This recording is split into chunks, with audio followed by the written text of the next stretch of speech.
Earlier this year, I finally left Windows behind and joined the world of Linux. I am a Linux noob, but with a bit of a techie background, and I ended up on Fedora quite early. It was like getting a wand from Ollivanders. I didn't choose Fedora, it chose me. In all seriousness, it was the first distro that actually installed for me without issue. The others I tried were not bad or anything, I was just being an impatient noob. So I've spent the last 6 months trying out a bunch of other Linux distros to see if any of them could replace Fedora. This idea started quite simple, pretty much the same rules every time. Install the distro, update it, install Steam and play a game, adopting a Linux noob mindset but with some technical experience behind it. I wanted to see how far you could realistically get without already knowing all of the tricks. And somewhere along the way I finally worked out what the best distro actually is. In this video I recap and give my thoughts on the distros I have tried so far, and then I talk about what I think the best distro is, so stick around for the whole journey. The first series of trying out distros focused on gaming on Linux. Does it really matter what distro you use? I chose distros that were either base distros or independent distros. I was keen to understand what makes a distro a gaming one, and we'll come on to that later on in the video. Okay, so first up was Solus. This is an independent distro. The install was very quick, the setup was clean and gaming worked. I was surprised how easy it was, especially as it was the first one I was trying. Steam installed fine, the game launched and the controller was detected. But as I dived into it, it felt limiting. Everything worked, but it kind of felt a little bit closed off. Next up was openSUSE Tumbleweed. This is where things started to feel a little bit heavier. The installer, especially partitioning, was less intuitive than Solus. Getting games to work was a little bit more effort, and this felt like the first distro where a beginner would probably get stuck and start searching for help. It clearly has power behind it, but the entry point felt a little bit rougher.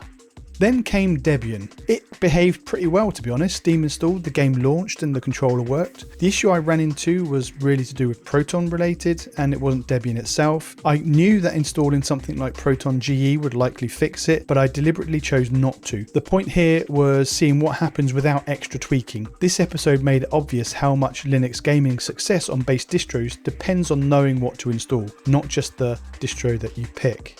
Then came the big question, is Arch really bad for beginners? Using the guided installer, I managed to get the system installed and get the game running. I did it!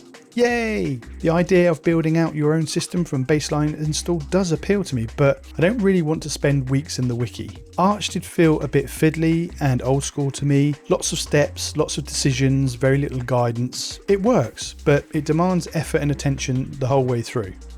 Then came Void Linux. This was the first hardcore distro I tried. Void Linux does things differently and you feel that immediately. Package management, services, workflow, nothing feels familiar. I did get the game running, even so the amount of effort needed to reach that point was noticeably higher than everything before it.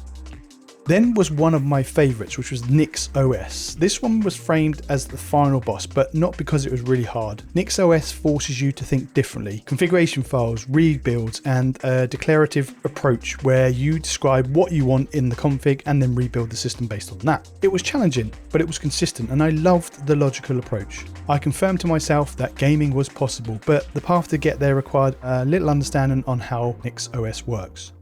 Next up were distros that position themselves as gaming distros. In this series I finally worked out gaming distros are there to make life easier. This can be a great thing for gamers leaving Windows behind, especially if you're less technically minded. And I started off with Playtron OS. This one interested me as it mentioned how it was focused on working with devs to deal with the anti-cheat problem.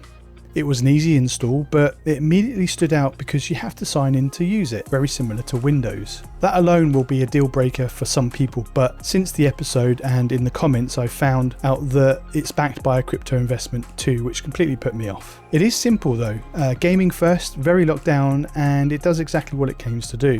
Then came Regata OS, which surprised me the most out of all in the series. It's a multi-purpose distro that happens to be very good for gaming. The launcher-centric approach brings multiple platforms together and it actually works and looks really good. It's clearly designed to handle gaming alongside general desktop use rather than just being a single-purpose gaming OS. Then came Bazzite. Bazzite felt like it was mostly about waiting. It kicked off a lot of background work during setup, but it didn't really tell you what it was doing. Remember I mentioned earlier about me being an impatient noob? Well, I ended up staring at a Windows-style screen with a spinning wheel for what felt like forever, not knowing it was updating, stuck, or had gone wrong. Nothing was technically broken, but the lack of feedback made it feel a little bit uncomfortable. Compared to the other distros, this one left me guessing for far longer than I was used to. Eventually it did move on and the install completed, and it worked great as expected. It was just a different experience than the rest of them. Then there was Pika OS, which was really straightforward. I walked through the install, get to the desktop, focus on installing Steam. I chose to install it using apt, launched it, and start moving towards getting the game running. There isn't really a lot of friction with this install, and nothing major blocks progress. Most of the time is just getting things set up and moving through the usual steps. That's really the story of this one. It did what I needed to do without turning the install itself into the main event. I was really surprised by this one. Then we moved on to Garuda. Now, Garuda goes all in. Everything is pre-installed. Gaming tools, application, visual flair, system tweaks. It works, and it works pretty well.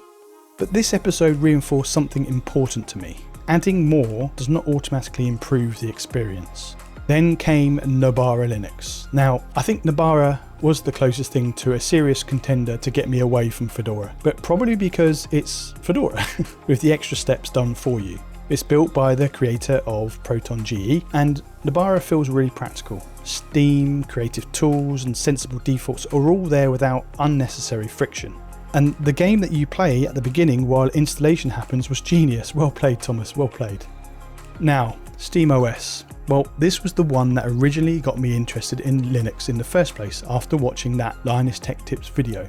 In this install, I pretty much spend time just getting it installed because it isn't like most other distros. There wasn't a simple ISO. Getting it onto a USB was slightly different, and I walked through that before even getting to the install itself. But once it was up and running, it feels very focused, as you'd expect. It's clearly designed around one main use, and everything points back to that. Revisiting it was interesting, especially after trying all the other distros in the series, but this distro really made me realise that I made the right decision to try something more holistic. And then there was CachyOS. Well, quite a few of you said in the comments that I should try it. So this was kind of like a hype test. The install process was pretty neat, and straight after install I did lose keyboard and mouse input, but I replugged them in and it worked fine. It's no biggie. It's done this on Fedora after an update too.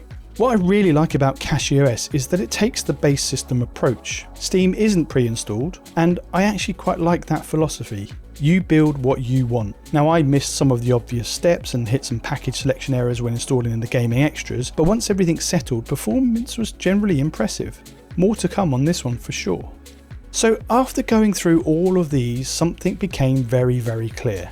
Every single distro I have tried can game. I've proven that to myself. The difference was how much effort they demanded, how many decisions they pushed onto you, and how much time you spent thinking about the operating system instead of just using it. It's like all of the distros can do what you need them to do, but you have different starting points. What makes a good distro? It's the one that gets out of your way. The one where you sit down, play games, create content, update the system, and just move on with your day. So what is the best distro? Well, it's the one that works for you and for your needs. There are 400 plus distros on DistroWatch. Maybe there is another out there that might work better for me, but in the meantime, Fedora is still my home. If you've made it to the end of this video and the year with me, and you've supported the channel by watching, liking and commenting, you are bloody awesome. Thanks so much for watching. You guys take care, and I'll catch you in the next one.